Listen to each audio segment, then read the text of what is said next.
அதிமுகவின் வெற்றியை திமுகவின் பணத்தின் மூலம் மாற்ற முடியாது என்று ஜெயலலிதா கூறியுள்ளார். தமிழகம் முழுவதும் சூறாவளி சுற்றுப்பயணம் மேற்கொண்டு பிரச்சாரம் செய்த ஜெயலலிதா இறுதிக்கட்டமாக சென்னை மற்றும் அதன் சுற்றுப்பகுதிகளில் பிரச்சாரம் மேற்கொண்டுள்ளார். சென்னை மயிலாப்பூர் தொகுதியில் போட்டியிடும் அதிமுக வேட்பாளர் ராஜலட்சுமியை ஆதரித்து பிரச்சாரம் செய்த ஜெயலலிதா, திமுக அரசின் கடந்த 5 ஆண்டு சாதனை மின்வெட்டு, சட்டம் ஒழுங்கு சீரழிவு, அரசின் 1,00,000 கோடி கடன் ஆகியவைதான் என்றும், மக்களுக்கு நன்மை செய்வது போல மக்கள் பணத்தை கொள்ளையடிக்கிறார் கருணாநிதி என்றும் கூறினார். 1,00,000 கோடி ரூபாய் தமிழ்நாட்டின் கடன் என்பதுதான் கருணாநிதி நடத்திய கடந்த 5 ஆண்டு கால ஆட்சியின் சாதனையாக இருக்கிறது. தானும் தன் குடும்பமும் மக்கள் பணத்தில் வளம் பெற எப்படியெல்லாம் திட்டம் தீட்ட வேண்டுமோ அப்படியெல்லாம் திட்டம் தீட்டி பல வழிகளில் மக்களுக்கு நன்மை செய்வதை போல மக்கள் பணத்தை கொள்ளையடித்திருக்கும் ஒரு பேராசைக்கார கும்பல் தமிழ்நாட்டை சூறையாடி கொண்டிருக்கிறது. இலவச கலர் டிவி என்ற அரசு பணத்தை கொண்டு மக்களுக்கு 2,000 ரூபாய் மதிப்புள்ள டிவியை கொடுத்துவிட்டு ஒவ்வொரு குடும்பத்திலிருந்தும் ஆண்டுக்கு 1,000 ரூபாய் கேபிள் கட்டணம் வசூலிக்கும் ஒரு திட்டம் போதும் கருணாநிதி குடும்பத்தின் சூழ்ச்சியையும் தந்திரத்தையும் நமக்கு விளக்கி சொல்ல.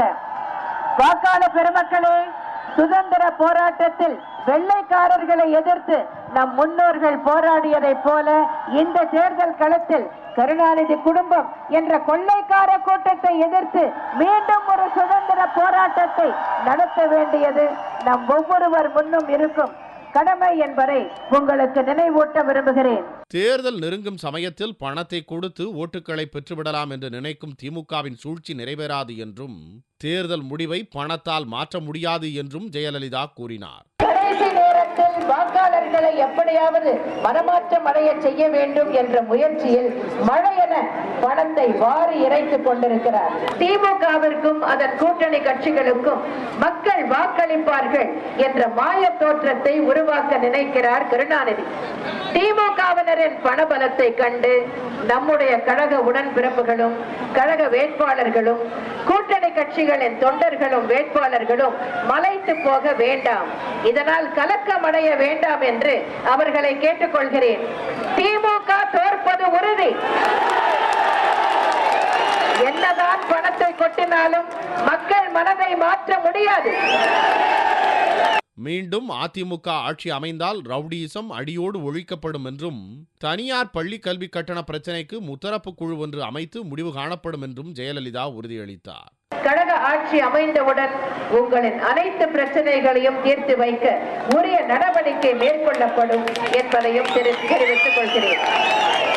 கல்வியையும் கருணாநிதி குடும்பத்தினர் விட்டு வைக்கவில்லை. கடந்த 5 ஆண்டுகளில் தனியார் பள்ளிகளில் கல்வி கட்டணம் 10 மடங்கு பெருகிவிட்டது. இதை தடுக்க கருணாநிதி என்ன நடவடிக்கை எடுத்தார்? நீதியரசர் கோவிந்தராஜன் குழுவை அமைத்தார்.